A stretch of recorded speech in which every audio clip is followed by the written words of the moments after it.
Mummy जी, शादी में जाने की तैयारी नहीं करनी? आर्या ने अपनी सास सीमा से पूछा। बहू, शादी में अभी 20 दिन है। अंजलि ने कहा है वो आएगी 1-2 दिन में, तो उसके साथ ही चली जाऊंगी बाजार। और तुमको क्या खरीदना है? अभी शादी को 1 साल ही तो हुआ है। अभी तो कई साड़ियों की तह भी नहीं खुली है। हमारी चढ़ाई हुई साड़ी तो पहनी भी नहीं कभी तुमने। सीमा जी तुनकते हुए बोली। मम्मी जी, वो सब बनारसी और सिल्क की साड़ियां हैं। अभी गर्मियों में कैसे पहनी जाएंगी? अभी के लिए तो लेनी ही पड़ेगी। फंक्शन भी तो सारे अटेंड करने वाले हैं ना हम लोग। आतिया खुश होते हुए बोली। बहू, इतना भी खुश होने की जरूरत नहीं। कोई तुम्हें देखने नहीं आ रहे हैं सब। तुम जाओ और कुछ ऐसे गिफ्ट और साड़ी देखो जो देने के काम आ सकें। मम्मी जी, मौसी जी के यहाँ पहली शादी है।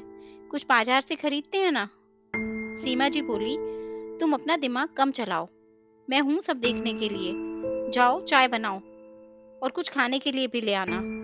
सीमा जी और सुनील जी के बेटे अर्नव की शादी आत्या से 1.25 साल पहले हुई थी और बेटी अंजलि की शादी 3 साल पहले रोनीत से हुई थी।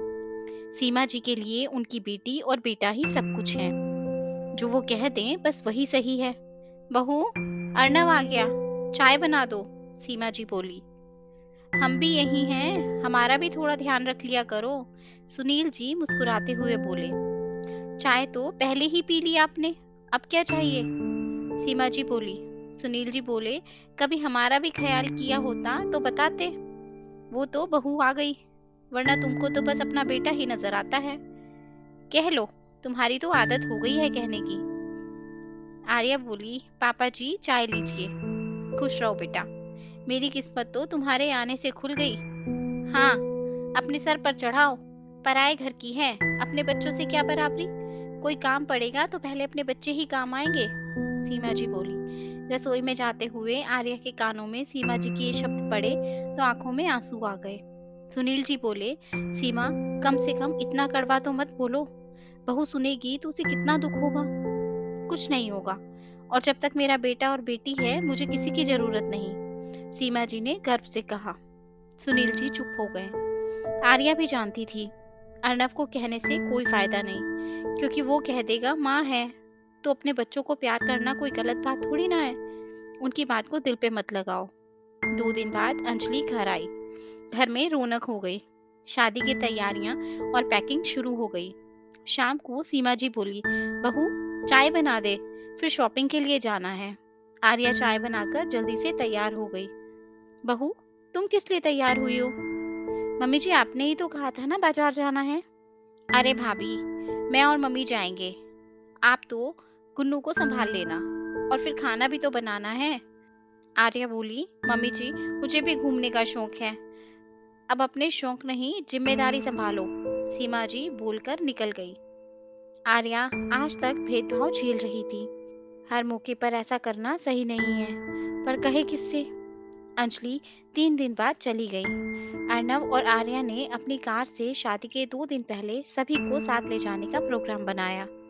शादी में जाने वाले दिन दोपहर तक अंजलि आने वाली थी।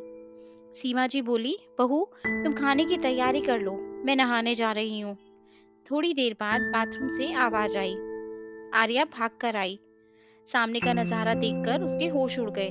सीमा जी फर्श पर थी। मम्मी जी क्या हुआ? आप गिर कैसे गए? आर्या बोलते हुए उन्हें उठाने लगी। अरे, तुम मुझे खड़ा करो, सवाल बाद में पूछना, सीमा जी चिल्लाकर बोली। सहारा देकर आर्या ने सीमा जी को बिस्तर पर बैठाया। मेरे पैर में मोच आ गई है, ऐसा कर दवा लगा दे। मम्मी जी एक बार डॉक्टर से चेक करवा लेते हैं, क्योंकि सूजन लग रही है। अर्नव को फोन लगाया तो उसने भी डॉक्टर को दिखाने के लिए कहा।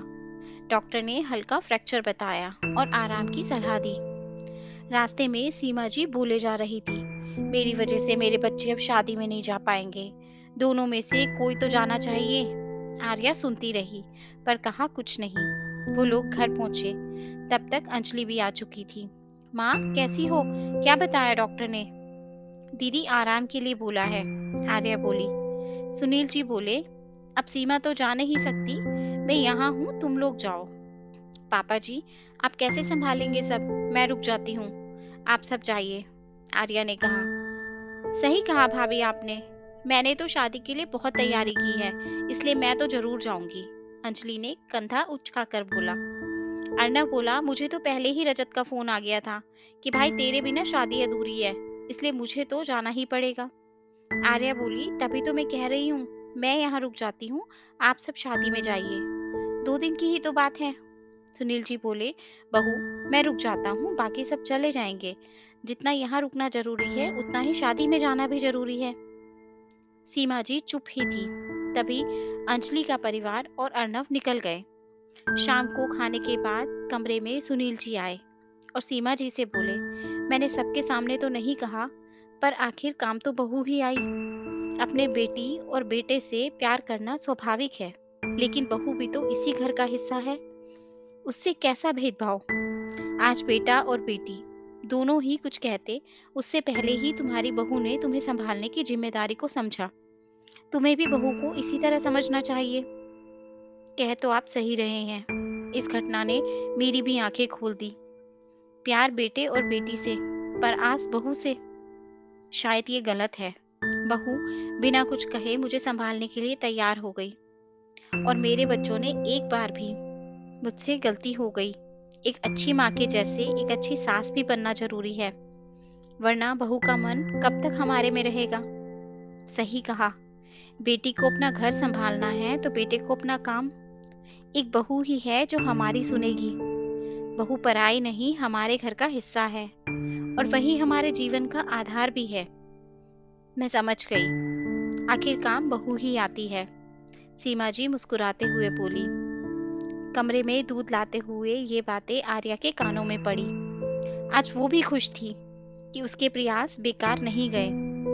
दोस्तों, परिवार में नई बहू के सामने अपने बेटे बेटी का सारा ध्यान देना, उनकी तारीफ करना, बहू को बार बार ये एहसास करवाया जाना कि वो इस घर की नहीं है, पर हर जिम्मेदारी के लिए उसी की ओर देखा जाना, जो गलत है, क्योंकि ऐसे में वो भावनात्मक रूप से हमसे नहीं जुड़ पाती।